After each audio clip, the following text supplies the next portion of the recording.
name is Wendy Goldberg. I am president and founder of the Benjamin Goldberg Foundation, where our mission is to inspire and empower children, caregivers, and communities through education, integrative programming, and advocacy of the healing arts. So we are live today. I'm so excited about the launch of our National Social Prescribing Toolkit. It was just over 2 years ago I started learning about social prescribing, and the momentum and the collaboration has really been amazing. We talk about this so much. So we had so much success last year as we brought a convening to Hampton Roads. And we were asked by Alan Siegel from Social Prescribing USA to create a toolkit. And so we have, and so this is why we're here today. And I'm just excited just to chat a little bit more. So welcome. Thank you so much, Wendy. We're so excited to be here. And for those who may not know, I am Dr. Sheetal Ujmani. I'm the medical advisor for the Benjamin Goldberg Foundation. And as Wendy mentioned, we're here today live with a couple of really special guests who I will introduce shortly as well. And we're really here today to celebrate and announce the launch of this toolkit that we created in collaboration with Social Prescribing USA. And it's a toolkit for regions, individuals, and organizations to replicate convening similar to what we created last fall, as well as a handful of other organizations who we have featured within the toolkit as well, who have created similar convenings in the US. And as far as we know, there really have been only a handful of these sort of convenings so far in the US. And we know that in order to advance this mission, this initiative here, this initiative that has already been successful in 30 plus countries around the world, that we need to hold more convenings like this. And so that's what this is all about. This is what you're going to learn more about. You're going to hear more from us, as well as these amazing experts who are seated here with us today. So I would like to go ahead and just take a moment to introduce. We have Dr. Alan Siegel here. Dr. Alan Siegel is a physician and the executive director for Social Prescribing USA. We also have Seppi Javaheri, who is the director of community mobilizers for the UGA Federation of New York. Welcome, Alan and Seppi. Thank you. Thank you, Sheetal. Yeah, absolutely. So I'm going to go ahead and start off with asking Dr. Siegel a question. Dr. Siegel, can you share a little bit about what Social Prescribing USA is? Let's just start there. Sure. Well, thank you very much for having me. So we are the primary advocacy organization in the United States. This is a worldwide movement, and we are a partner to the at least 31 other countries that are doing this. And we are advocating to try to make social prescribing widespread. We've set a date of 10 years from now, which may be optimistic, but we're sticking with it for now, and really hoping to help support being able to spread this to more and more healthcare systems and eventually widely in the United States. So there's some things that we do around that. We do a lot of education. We have a newsletter. We have a website that has a lot of evidence on it and a lot of features that can help people. We're doing a mapping project this year to really try to get our hands around what exactly is happening in the United States. We have a community of practice that's over 260 people strong, of people across the country who are doing this work and are implementers at different stages. And so we encourage people to come and be part of that. We also have a newer health professional group. We're trying to encourage physicians and occupational therapists and psychotherapists and all different people who are their practitioners and their prescribers to be able to get together and kind of figure out what are best practices. And so we've been bringing in some great guests and I think learning a lot from each other. And we have a lot of big plans for those groups to be able to kind of network better.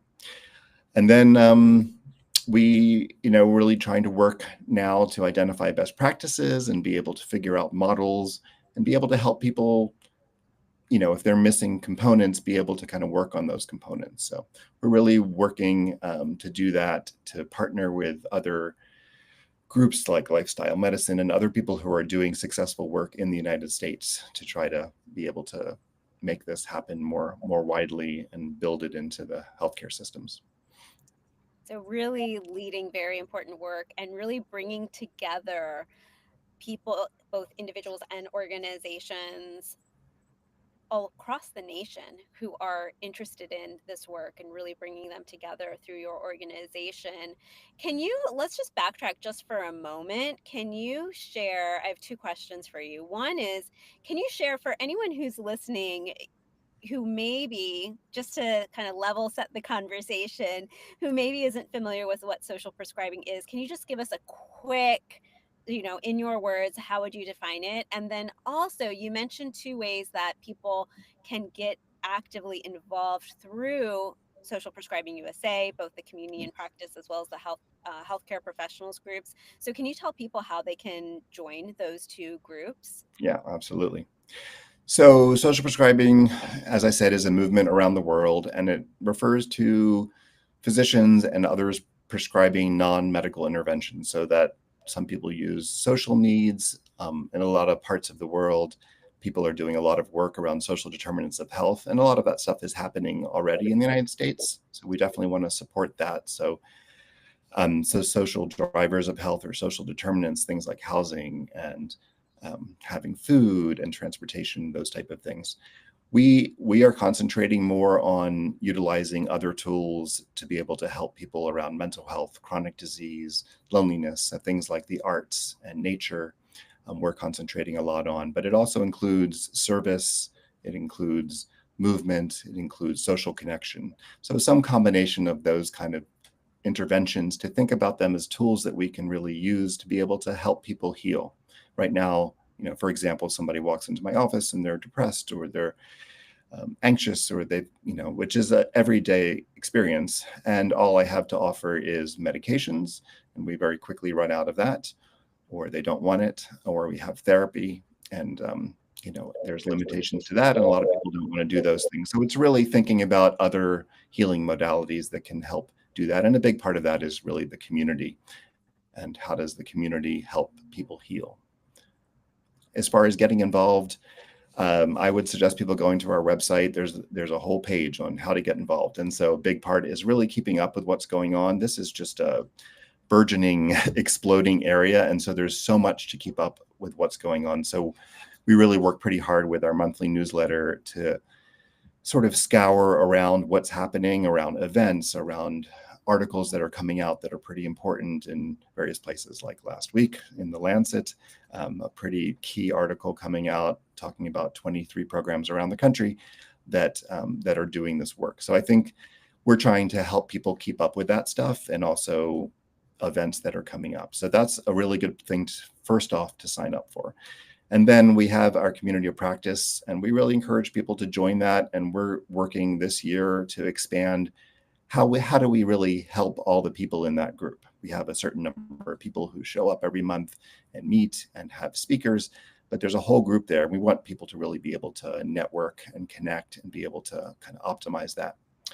We have our health professional group, which is still, we're figuring out what's the best way to be able to help people learn how to do advocacy in their own systems and their own local governments to be able to do that. And then check out upcoming events, get involved locally, contact us. But there's a lot of ways for people to get involved. And, one of the things we find is that every time we attend or see events, there's just so much enthusiasm. So I think trying to capture that enthusiasm that's on the other end and really be able to get people to step up and just start doing something. There's just a lot of pieces of this. So if it's contacting a community-based organization and you're one provider and you're connecting, like that is doing social prescribing. So really trying to work out some of the pieces. Thank you for sharing that. I think it's really important that anyone who is interested in advancing this initiative also be connected through these resources that you just mentioned, because while we know that it does take a lot of grassroots efforts regionally, which is where things like these convenings that we're talking about and this toolkit that we're launching today really come into play, it's also something that we're learning about, as Wendy mentioned at the beginning. really as an organization, the Benjamin Goldberg Foundation really started to learn more about and actively work on these initiatives over the past 2 years. And as we've been doing this work, we're realizing more and more how, and actually Seppi and us, we were just talking right before starting this live as well about how important it is that we are all learning from each other. As we mentioned, there's only been a handful of convenings that we know of around social prescribing in the USA so far, and it's so important that we're learning from each other. And that's a big reason that we're launching and releasing this toolkit and why we put it together. And this toolkit, we'll talk more about it a little bit later. I want to give Seppi a chance to introduce more of herself as well. But just really briefly, it's the 50+ page guide with best practices, lessons learned, templates that you can use. But we'll share more about that a little bit later. Seppi, I would love, can you share with us just a little bit more about your role with the UGA Federation?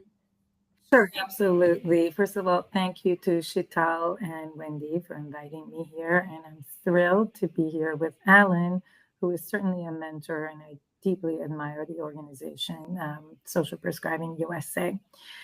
Just to briefly tell you about our foundation, UJA Federation of New York. We've been in existence for over 100 years, serving the needs of New Yorkers, both within the Jewish community and the broader New York community, along with an international portfolio of grantees. And so we work with over 300 grantees from different sectors of health and human services. And my role as the director of community mobilizers, and I think it's important to address this, is to really look at what are the issues, trends, and challenges happening within the New York community, and on a very hyper-local level. And from there, one area that kept coming up again and again and again was the issue of isolation and loneliness, particularly with older adults. And from there, we were never really in the business of social prescribing. But about 4 years ago, we recognized this is serious. And so we started to pilot our program, and eventually we brought our social prescribing program to 6 community-based organizations serving 3,000 older adults. And from there, we decided that it's time to share what we've learned and to learn from others by having our Power of Connection Summit that we partnered with Social Prescribing USA and National Association for Social Prescribing in the UK. And that was just this past January, is that correct? Correct. Yes. That's and I'm happy to share more. That's, whenever you'd like me to. Yeah, absolutely. Let's dive right into that, actually. Can you share a little bit more about that summit that you put together? Particularly, you already shared a bit about how that came about. Can you share a little bit more about the summit overall? What did it look like? And then also just I know that there's already been some really amazing outcomes as a result of, or that kind of spurred off from that summit. Can you share a little bit more about that? Absolutely. So I want to say, what was the goal of the summit? We didn't just, and this is something important as people begin to plan any type of convening, is that the community came to us, the professionals came to us, the grantees saying, we want to learn more about this. We see isolation and loneliness as something that just keeps coming into our communities, and we want to address it. At that point, a group of us professionals at UJ Federation came together and said, okay, it seems like there's a need. And that's where we started off with, what do we want to bring back to these professionals that have reached out to us? We want to share with them what are the innovative programs locally, because we are a New York-based organization.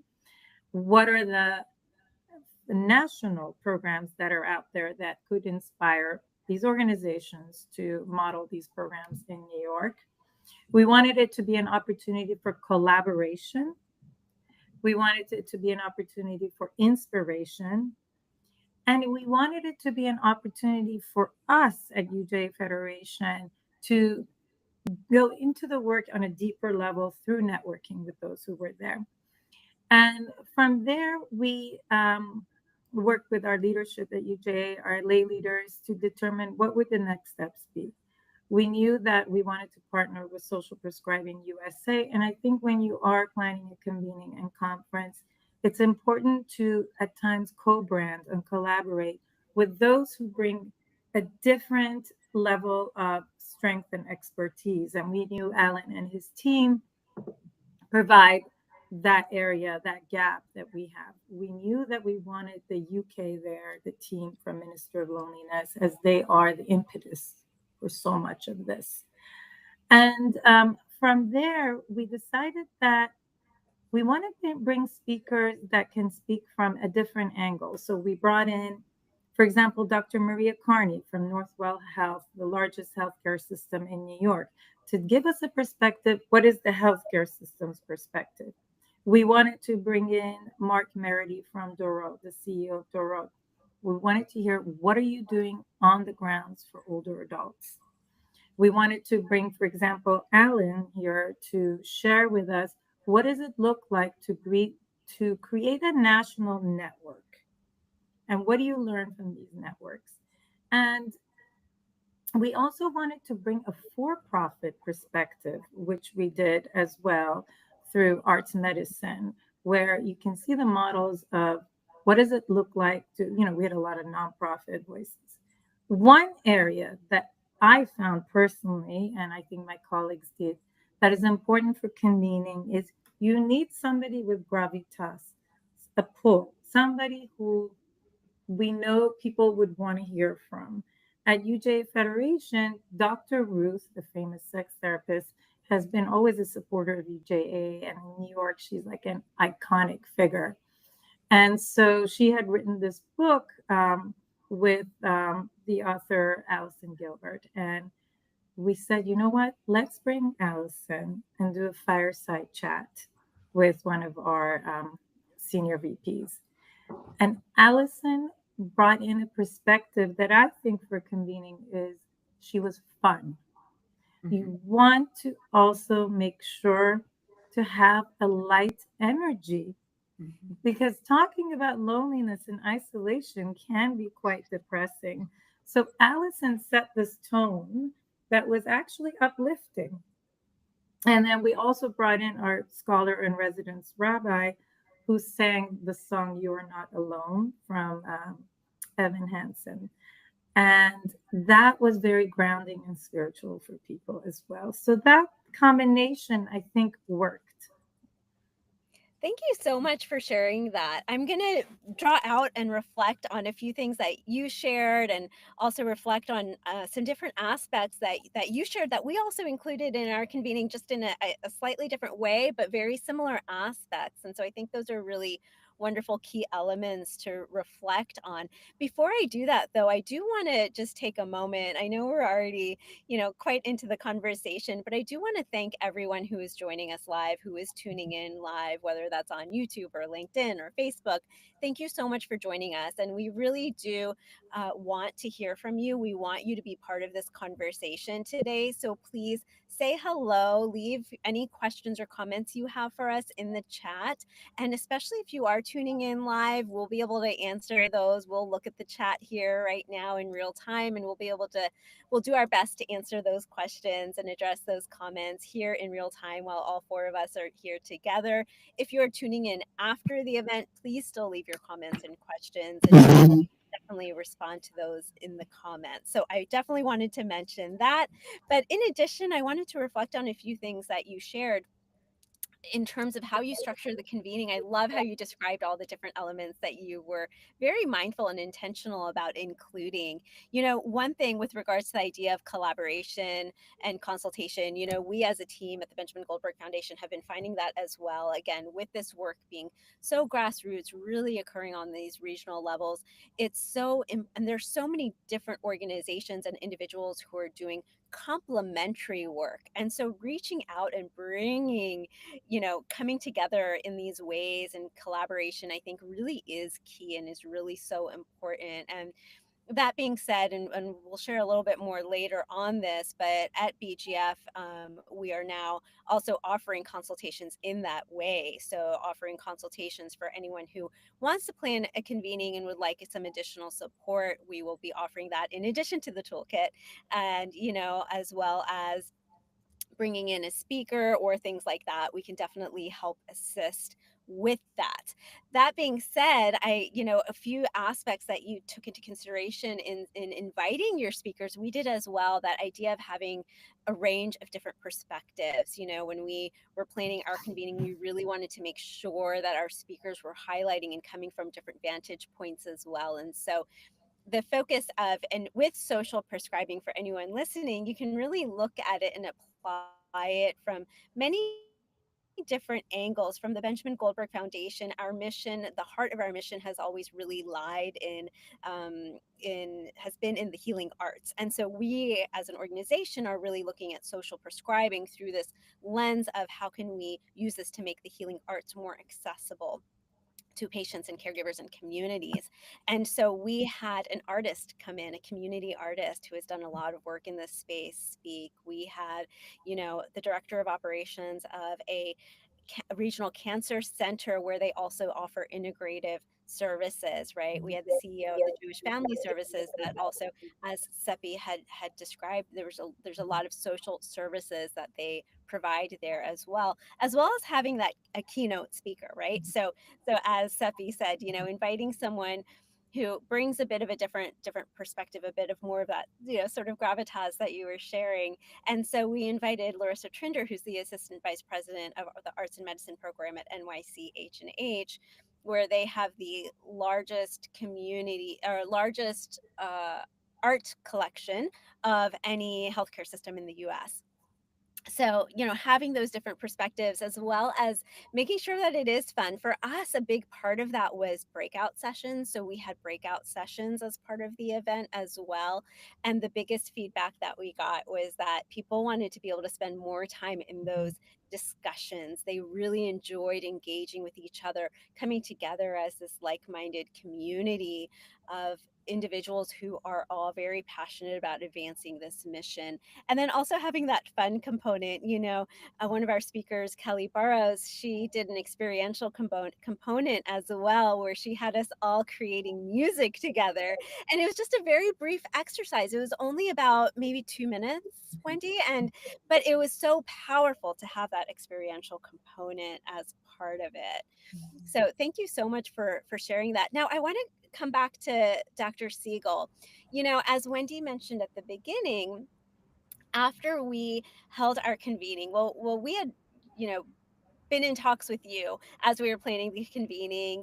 You were aware that this was going to be going on. And after we completed it and we shared a bit of the success and the outcomes that have resulted from it, you approached us and said, there really would be helpful to have a toolkit so that other regions could replicate this as well.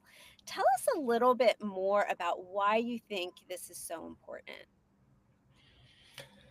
Yeah, I really think that the magic that happens when people get together in one place, we're now used to having virtual meetings, and that's just kind of the norm.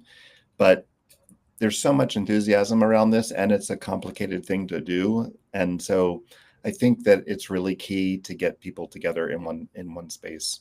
And so when you were doing it, we had been involved with one at Harvard School of Public Health, and we had collaborated around one at Columbia, and just the outcomes. I mean, I know Wendy's getting hooked on the social prescribing idea was one of those great outcomes, but also it helped influence the Fed and their work in the community. So there's just things that come out that probably we're not even measuring. But I think just getting the right people in the room together seemed like such an important thing to do in this country for us to be able to really move this movement to another level.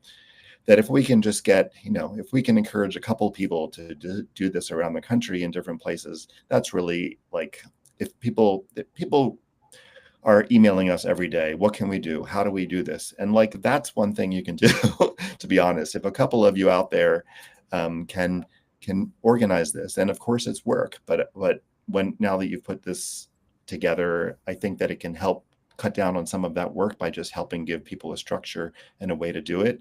I really think that, we can accomplish a lot, because this country is hard to be able to spread this work. It's just probably the hardest place that I know of. We don't have socialized medicine. Our government's only involved in about 30% of our care. So most of it is happening with our 900 different healthcare systems. So it's complicated. And so I think we really just need, much of great work happens locally and regionally. And so if we can get people together in that kind of way, the way Seppi did in her area and the way you did in your area, great stuff happens out of that. And I know it's happened for both of your convenings, that, now you have regional, you have quarterly meetings. Now people are into it. People have started new projects. And I think that that's how it's spreading. It's great for us to be copying from each other and trying to replicate this around the country, because that's what it's going to take to be able to spread it. So thank you for doing this work. Absolutely. Exactly. There's no limitation to this, in the sense of only a finite amount of this work can be done. Like, there is so much of this that needs to be done. So starting somewhere, I really love that. And downloading the toolkit is a great place to start. And as you mentioned, Dr. Siegel, yes, it is a lot of work to put together a successful convening, but our hope and our intention is that this toolkit will make it a lot more approachable for folks around the country within their own regions to replicate this. As I mentioned earlier, we tried to make it, we didn't hold back at all. I mean, we put templates of the exact emails that we sent to invite guests. We sent templates of the exact emails that we sent to invite our speakers. We shared an outline of exactly how we organized all the information on the back end for us to keep track of who's RSVP'd, who hasn't, who have we sent an invitation to, who have we not. We shared the exact press release that we shared with media outlets. So we really didn't hold anything back here. Our intention really is to make this as easy as possible. And the reason it is also another reason that it is so important that this work is being done and these convenings are being held regionally is because social prescribing in so many ways needs to respond to the social determinants of health that are most need within your community. And that is going to be different for different communities. And so really looking at coming together, bringing key stakeholders together and leaders together within your community to assess what are the needs of our community. What is unique about our community, these unique needs, and also what are the strengths that already exist in this community, really taking a strengths-based approach to that. Now, I want to come over to Wendy, because something else that Dr. Siegel mentioned was really this ripple effect that holding these convenings can have. And Wendy mentioned also in her intro that she went to this convening in New York, the one that Dr. Siegel just mentioned 2 years ago, came back to the rest of the BGF team, and we're a small team, we're a team of 4, but she came back to us and, was like, we need to start working on this, right?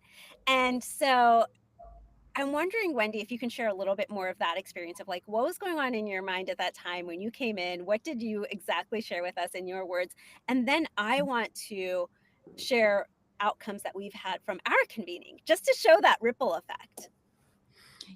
I just remember being the convening in New York was held at Columbia University. And I was in New York for another reason. And it just so happened someone said, "Hey, do you want to go?" And I said, "Sure, I'll go." I really, truly did not think that it would bridge into what we've done. So, but the momentum was so strong. It's hard, I'm a CPA. So when I go to conferences, sometimes if you're a professional, go to conferences, you're there and you have to be there. This was totally different. Everybody in the room wanted to move this movement forward. It was almost like you couldn't even contain the energy. And I, on the plane ride home, I thought we have to do something. And, knowing that it would have to be on a local level. And when I thought about the term, I had never thought about a social prescription in terms, but when I thought about our story and the way, music is really at the heart of our foundation, and the way my son, he never actually had a music therapist. He had a dance therapist and worked with meditation, but he's prescribed himself music. And I thought, this is really something that I think we can get behind as a foundation. It is the next, we were kind of looking for the next wave. We did a lot of advocacy work and we were working on education, but I thought, this is really going to take us further. It just seemed to really jive with, no pun intended, with with our message. And since then, we decided we're talking about social prescribing. It had so much fun. We've really got to look at our mission statement, and we changed our mission statement last fall, just to encompass this new area that we were talking about. But when I know that's a long story, but when I came back, and we meet virtually mainly, and I said, let's just do this. It was just really that simple. Yeah. And then, it started with then from there, I had, interestingly, right around the same time, I attended a conference, the American Medical Women's Association conference. And there were a number of speakers who were talking about the arts in various forms, narrative writing, dance, music, painting, drawing, primarily as modalities to heal ourselves as physicians. And this idea, this concept of social prescribing, this term came up there as well. And so Wendy came back from the convening in New York. I had come back from this conference, the American Medical Women's Association conference in Philadelphia that year.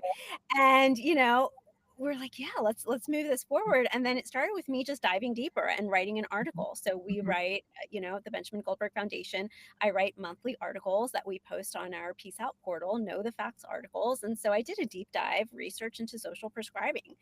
And and we started with writing that article, and then we decided, hey, let's do a convening here. Let's replicate this in our region. Let's really move this conversation forward in Hampton Roads, Virginia. And that's what we did. So again, ripple effect now as a ripple from that convening that we held here in Hampton Roads. We have created this toolkit to help other regions replicate this work. We are working on a short documentary highlighting our work around social prescribing, continuing to raise awareness of that. We are in discussions with, actually more than just in early stage discussions, we are moving forward on a project with a regional healthcare system, as well as a local private music therapy practice and a community museum, to really put together a social prescribing pilot project and research study to collect data on this here in the US. And we are also putting together, in collaboration with another local art museum, a arts and wellness programming that will translate into a community social prescribing ongoing programming. So many outcomes, and those are just direct outcomes that we are directly involved with. We have also launched the Hampton Roads Social Prescribing Network, which meets quarterly virtually. And through that, that's just a way for other community leaders to stay in touch and to a space to really facilitate more collaboration in the area. And so through that, who knows, Wendy? I mean, we've, through that, lots of people have connected, people have reached out to us, and we've connected them. We're like, you both are doing work in similar areas, you both need to connect. So really, it's just amazing the ripple effect that can happen just by taking one action. Now, that being said, a question did come up through the chat, so I want to make sure we address that. So the question that came up in the chat is, what is the number one thing a clinical MD in primary care can do to socially prescribe and combat loneliness, especially with our elderly patients? I'm happy to take it. So, I think that's what it comes down to at this point, as people are learning about it, is what do you do? And I think that the answer is just to start small, that you can, develop there are multiple ways to do this. I mean, and I didn't really talk about the process of social prescribing. I think Seppi might have mentioned link workers. In the UK, they have a prescriber, they have an intermediary like a link worker, which in this country, I think we're figuring it out, whether it's a social worker or a community health worker. I'm working at Kaiser now. It might be one of the health educators, but everyone sort of needs to work that out. And we're not going to probably get that coming down from the government where we suddenly have a bunch of link workers, which is what they did in the UK. So I think we just have to be creative with the resources. And then we have the community-based organizations. And so I think in a simplistic way, you can develop a few, connections with community-based organizations to be able to send people to those organizations. That would be a simplistic way. There's a program called Parks RX America, where you can sit in a room and be able to prescribe nature to somebody. So I'd say that's something you could do in the next couple hours to actually put that into action. We are looking at doing that with our staff. I think we're, as you kind of alluded to, taking care of the staff as they do it at New York Health and Hospitals is incredibly important. And I'm, one of those things that means a lot to me is how do we take care of our people? And so we're looking at having a program among our unit, because I think the only way we're really going to get people to do this all the time is to experiencing it themselves. So I think that thinking about it that way, it's just hard to change behavior. But I would say in the individual way, really just starting with a small kind of pilot where you refer to a couple different things, maybe among the arts, maybe nature, maybe volunteerism, but just to really get it started. Thank you so Add much. to that, as Yes, please, somebody who, Seppi. just because our grantee organizations that have the social prescribing program, they are CBO based. We call them connection specialists. In the UK, it's link workers. And they do work with medical professionals, like people like Alan, who really care about their patients, and discharge social workers. And what we found is that the most effective way is to refer these older adult patients to the connection specialist. And from there, the famous saying in social prescribing is they look at the patient and talk to them and give them the time. And rather than say, "What's the matter with you?" what matters to you? And from there, that's where already the community based organization has the arts, has the hiking program, has the book club. And that's the conduit that has worked in this program in working with medical professionals. Thank you so much, Seppi. You said exactly one part of that was exactly what I was thinking and what I wanted to share as well, which is that idea of, as a physician and in your office, if you don't already have something like this set up, certainly all of Dr. Siegel's recommendations I think are absolutely wonderful. And another idea, another option is also simply starting that conversation and asking your patient, shifting from what's the matter to you, right? And Julie, our dear friend of all of ours on this call, I believe she's become a dear friend in this social prescribing world and network, author of The Connection Cure.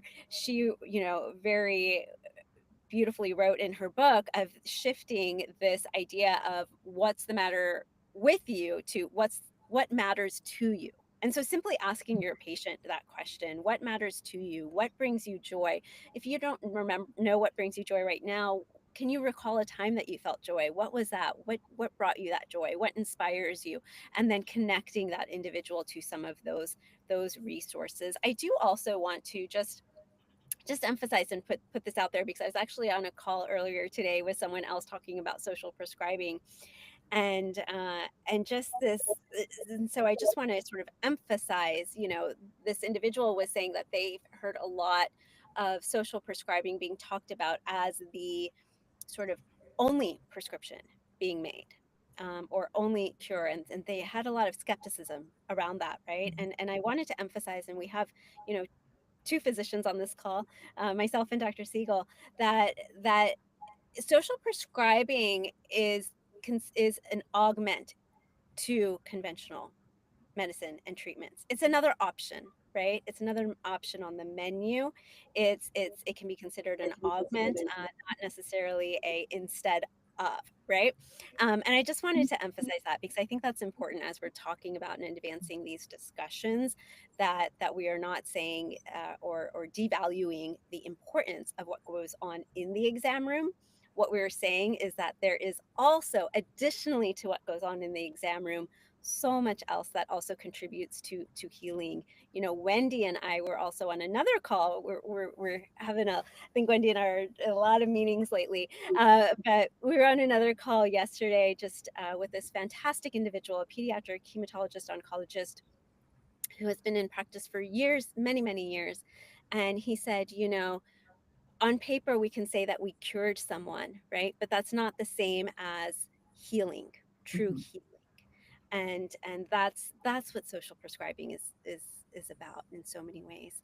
Now, there's another Yeah, I question. would. I Yeah. would just to augment what you're saying is those things are really critical. Is that we're not trying to replace things that we have these other healing modalities, and why would we not use them? And I come from the arts and health world, and part of what I wanted to do by shifting a bit into social prescribing is to really just think about how do we do this systematically? How do we make this stuff available? A lot of people don't have these things available to them. Some people are scared to go out into nature. Traditionally, it's not been a nice, welcoming environment for people. So I think figuring out ways to sort of make those things available is really key.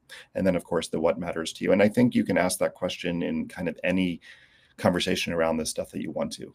Basically, if you're thinking about having a convening, it's like what matters to the stakeholders. You can, with your patients, you can certainly ask that question. And I think we should be asking it all the time rather than a lot of the stuff that we ask. So anyway, those things are really key. And what these things are not coming out of nowhere. There's 30 to 40 years of arts evidence that proves that the huge benefits in mental health and loneliness and all these areas that we're trying to address. So we're not throwing magical pixie sticks onto things. This stuff is based in real evidence. So. Mm-hmm.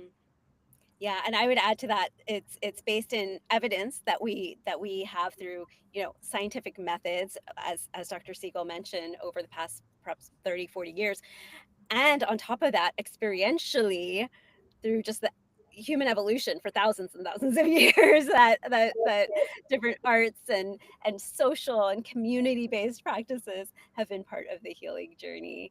So a couple of other questions have come through. Let's see, can we speak to the role of non-physician social prescribers? I am an RN who is a volunteer wellness coordinator for seniors groups with 177 members in a rural Northeast area. I mean, I'm happy to take that. There is nothing that about this that needs to come from physicians. I mean, I think there is some power in writing a social prescription versus writing our pharmacy prescription, and people struggle with whether this is a good term because it's kind of controversial in itself. It's like, are we really prescribing art, or but I think there is some value of equating what you're prescribing to other things that you're prescribing.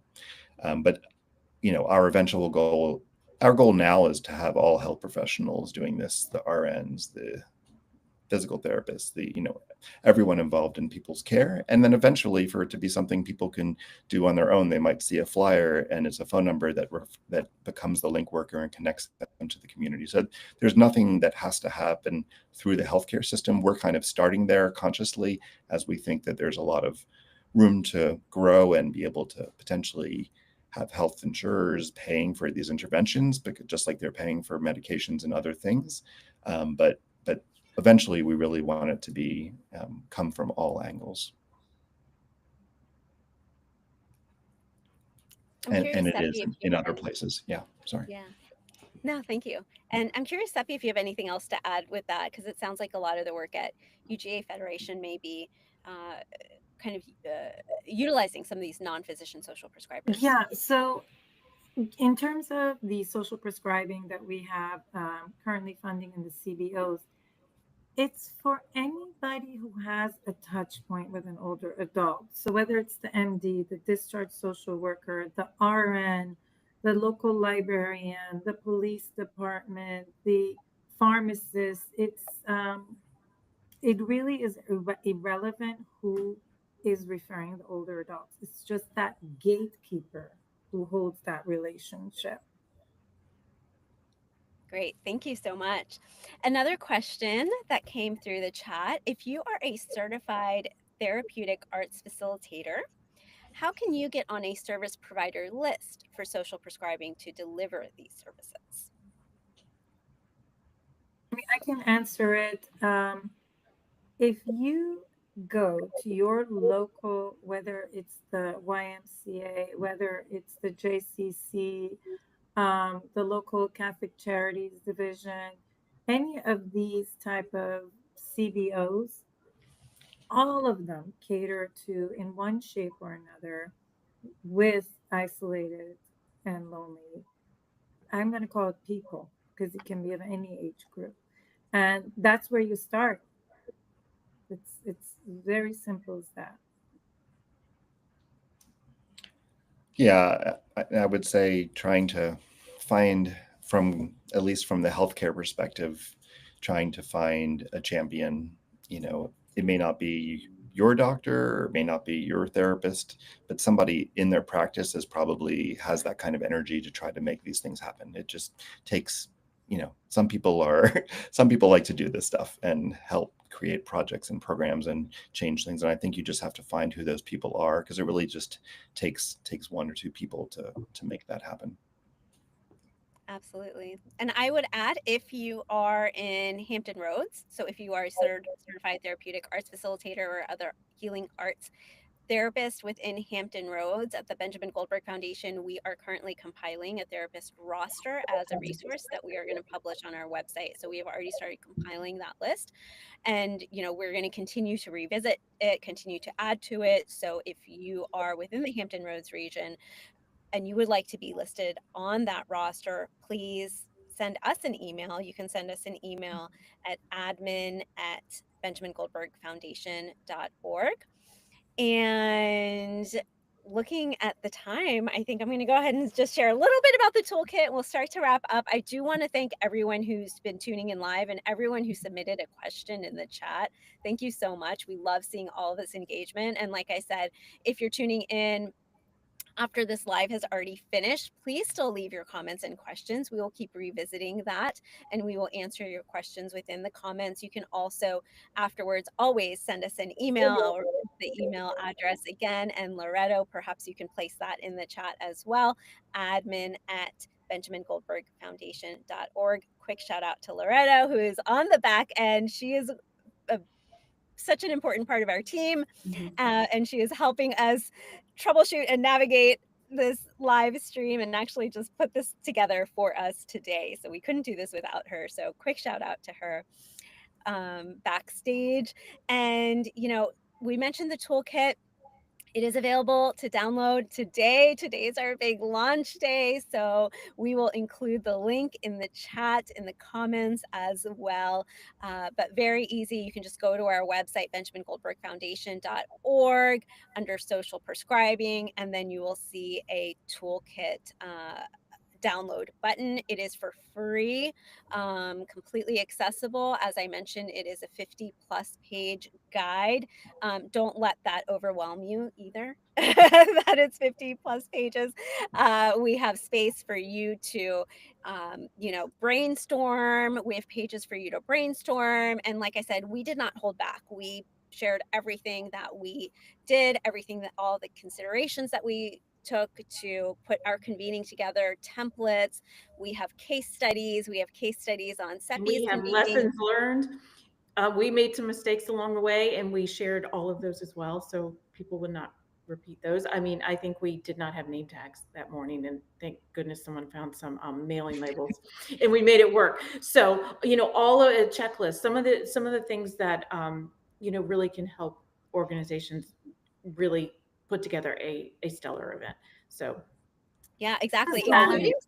Including some things that we including some things that we realized afterwards that was like extra time spent by our team that maybe wasn't necessary. So things that can really help you save time as well in some of those lessons learned. Seppi, you were going to share something as well. I just wanted to add one more thing because there may be some nonprofits on this webinar.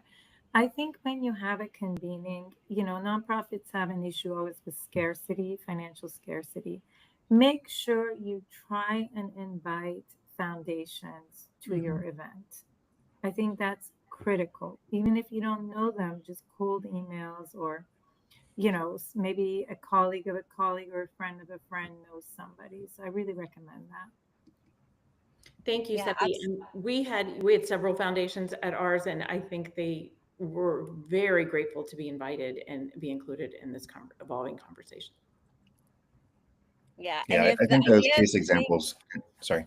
Yeah. go ahead. I like that you included the case examples, not just yours in Virginia, but also Seppi's, and then the other ones that happened in New York and Boston, because people can get an idea of what happened and what worked well and what didn't. So I'm glad that we're able to include all that. So thank you so much for putting this all together.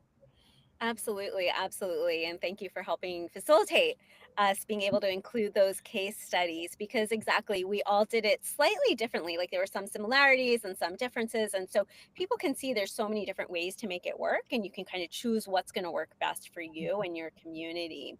And Seppi mentioned cold emails, cold calls, that sort of thing. I just want to mention, we even included information about that in the toolkit. So if the idea of sending a cold email or a cold call just completely terrifies you, as we were putting this together, I initially didn't include that, and then I was talking to Alan and some other colleagues at Social Prescribing USA, and they were like, that would be good to include. And I was like, oh yeah. So I initially wasn't going to include that, and then we did add that in. So if the idea of that terrifies you, I even shared, templates that you can use and ways to make that as approachable and accessible to you as possible. Sheila, you have done a fabulous job. It was a group effort here behind the scenes at the foundation, but without you, we would have not been able to compile this. So thank you for all of your hard work.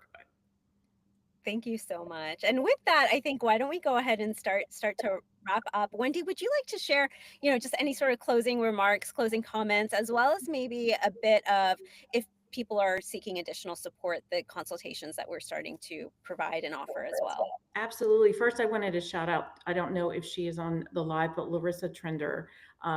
Larissa was our keynote speaker at our convening, a dear friend and someone who very early on helped me and also invited me to the convening in New York City. So Larissa, if you're around, hi, thank you so much. Look at where we are now because of you and supporting us. So thank you.